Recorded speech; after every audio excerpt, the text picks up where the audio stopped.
Assalamualaikum to all my brothers and sisters all around the world, pati na rin po sa ating mga kapatid sa iba't ibang relihiyon at nasa iba't ibang lupalop ng mundo. Kamusta po kayong lahat? Inshallah po, ngayon pong month ng Ramadan is nasa mabuti po kayong kalagayan.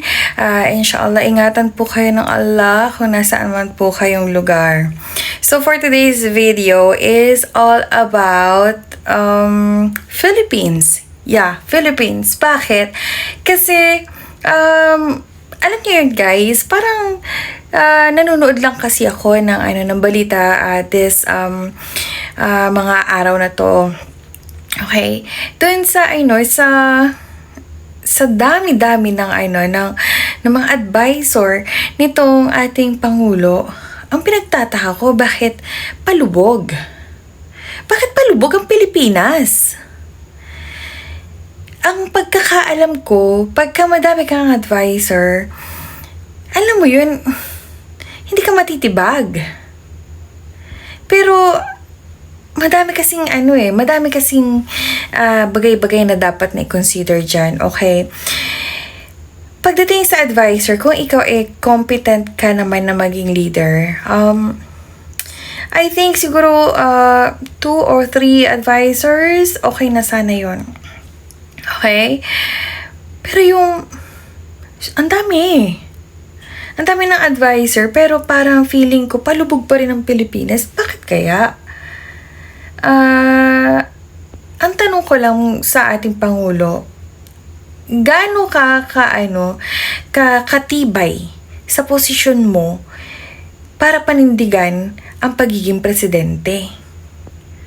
Kasi sa nakikita ko lang, ako bilang normal na mamayan, hindi makatarungan na ang dami mo binabayarang advisor pero hindi naman umaangat ang Pilipinas.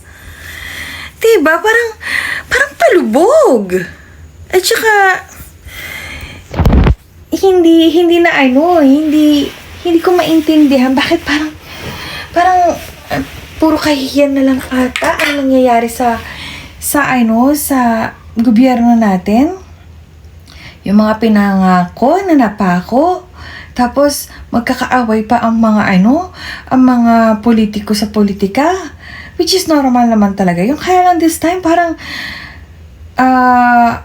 halos ilang percent, halos 85% laban sa isa. Alam mo yun, yung hindi ko alam. Kasi ang hinahanap ko lang talaga is yung unity. Yung unity na ipinangako mo, na nasira. Pero ngayon, mismo sa grupo mo na, nagkakalabo-labo. Diba? Tapos yung sinasabi mo pa na yung 12 na for senators na walang bahid dungis, parang naman tayo naglolokohan doon. Ano yun? Joke only? President Bongbong Marcos, ang pagkakaalam ko kasi sa isang presidente, kailangan talagang matibay. Merong paninindigan sa mga desisyon. Merong sariling disposisyon sa buhay. May sariling disposisyon sa mga kailangan mangyari sa Pilipinas. Pero sa tingin ko, ang nasusunod is yung mga naririnig mo lang sa paligid mo. Sa totoo lang, ipagpasalamat mo talaga, na may naniniwala talaga sa'yo.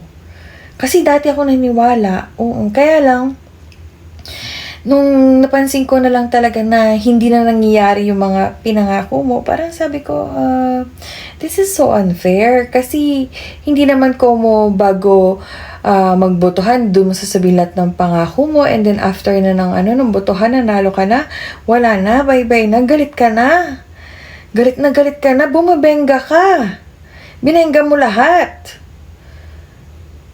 Tapos, ano nangyari? Ang katapat lahat pera. At saka, grabe ang pagsisinungaling.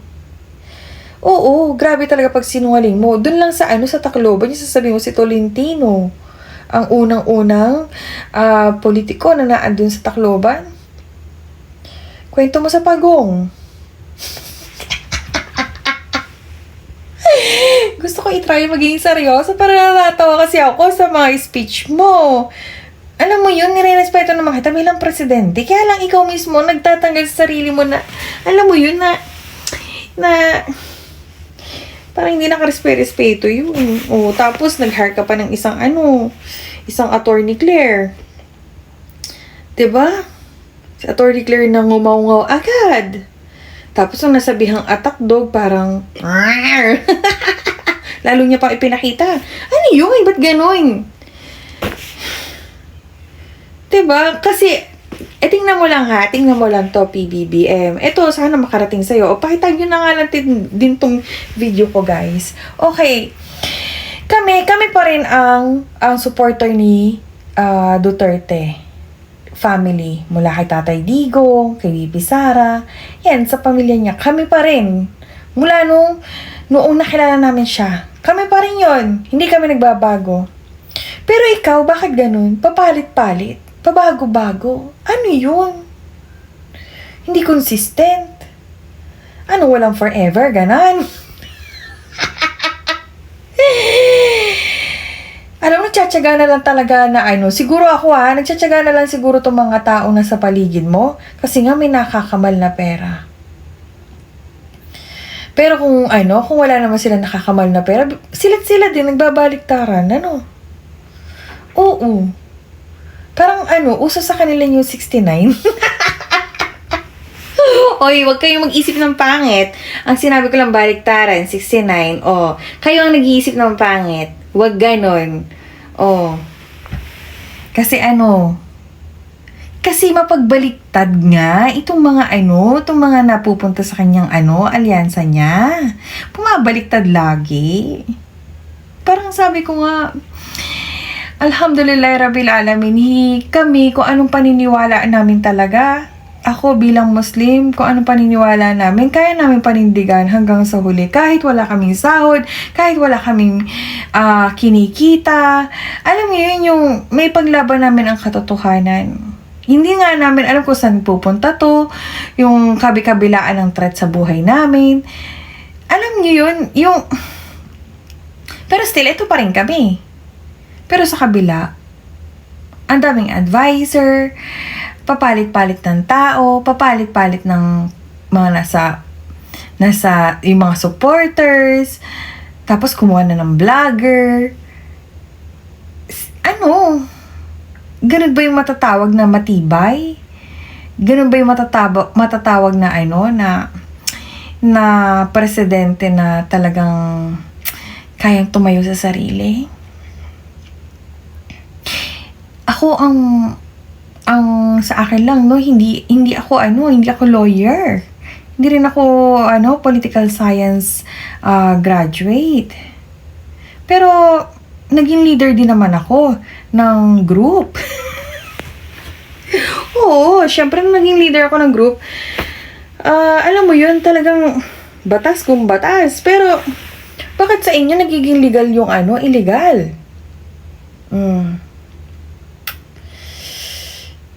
Ano kayang solusyon pa sa inyo? Alam mo, ipagpasalamat ko na talaga walang kumukulam sa inyo.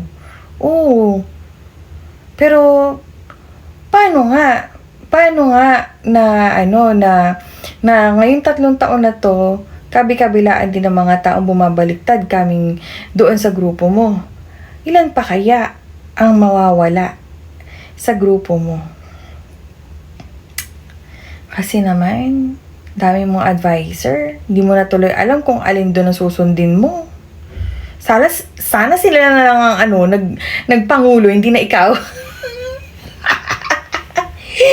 Oo. Sana sila na lang. Ikaw naman kasi.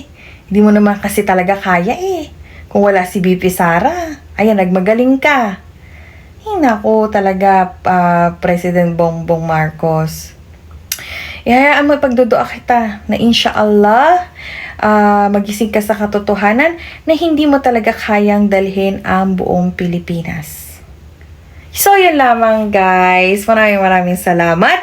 Assalamualaikum.